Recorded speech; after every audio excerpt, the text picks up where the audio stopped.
বিজ্ঞান থেকে প্রশ্ন, দুধের মধ্যে কোন অ্যাসিড থাকে? এসিড থাকে। হ্যাঁ, দুধের মধ্যে কোন অ্যাসিড থাকে? এসিড আমার সাথে থাকে।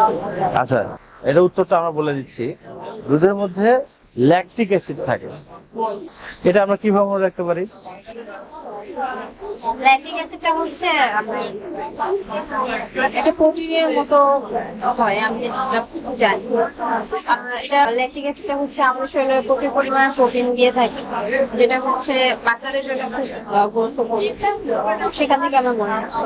অনেক ধন্যবাদ। কিন্তু এখানে এভাবে মনে রাখা যায় যে দুধ লটকে গেছে, লটকে যাওয়া মানে হচ্ছে নষ্ট হয়ে গেছে, ল্যাকটিক অ্যাসিড মনে রাখা যায়। তো এখন এইভাবে আমরা যে প্রশ্নের ভিতর থেকে অ্যান্সার গুলো বের করে নিয়ে আসতেছি, আপনার কেমন লাগছে? ভালো লেগেছে।